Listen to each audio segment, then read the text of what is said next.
Колко често идваш тук? Колко често се качваш до кръста така с твоя бастон? Годината 3-4 пъти. Да. За гъби тук идваме с приятели.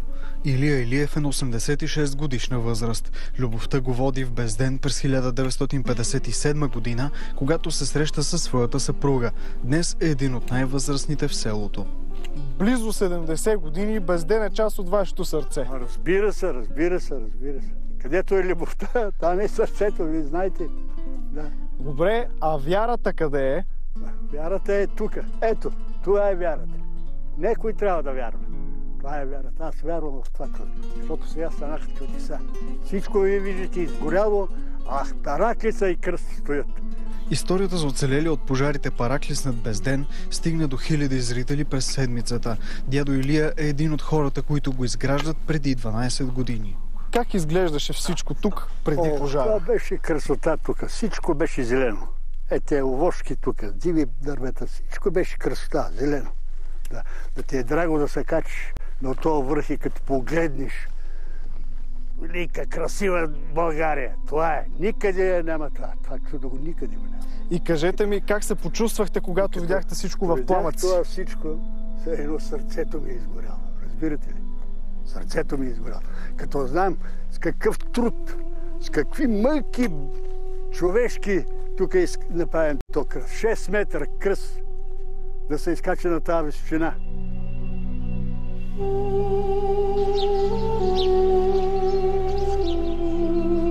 Долу се заваряваше, долу при мене, в вилата ми. Там маси се правиха, столовете там и след това с трактори, кое на ръка и така нататък. Тук се качвахме да назад, трябваше ток. Качвахме тук агрегати, разбирате ли? А вярвате ли, че вярата може да спасява? Разбира се, вярата спасява. А вярата, според мен, вярата ще спаси и света. Приятелю! На своята разходка до кръста дядо Илия се среща с най-младия жител на Безден. Освен, че е 70 години по-млад, Делян е първият, който вижда пожара и тръгва да нагледа Параклиса. Защо реши да дойдеш всъщност след като си разбрал, че гори? Естествено, защото това си е моето село и реших да помогна на самото си село, защото не искам да изгаря прямо Параклиса и такова. И се радвам наистина много, че Параклиса е добра и че не е изгорял. Делян първи съобщава за стихията, но и първи се уверява на следващия ден, че Параклисът е непокътнат. Идваш ли често тук?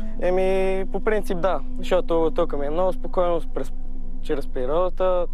Близко съм до кръста, има си бесечица, къде мога да си седнеш, такова и ми е просто по-спокойно. А какво значи вярата за теб, за един 16 годишен млад човек? Не знам как го обясня точно, но сила, любов, не знам.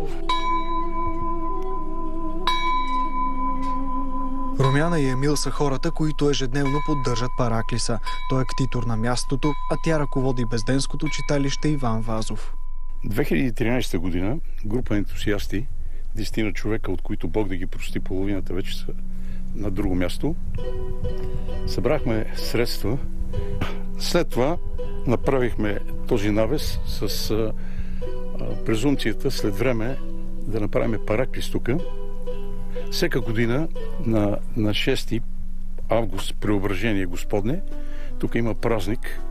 Благодарение на шефката на читалището, миналата година се събраха 100 човека. Всеки един храм е важен. Човек загубили вярата, свършва се с него. Ние всяка година с деца от читалището се качваме тук. А как си обяснявате, че всичко това тук в крайна сметка оцеля? Магия, Божията воля, това е Божията воля. Бог винаги се е доказвал много пъти и тук се доказа, че пази своите домове. Оцелелият Параклис доказва, че вярата не само спасява, но и обединява поколенията на Безден. От 16-годишния Делян до 86-годишния дядо Илия. Аз винаги вярвам в доброто. В доброто трябва да се вярва. Даже винаги, когато има лошо нещо и зло се направи, отговаряйте, млади хора, с добро.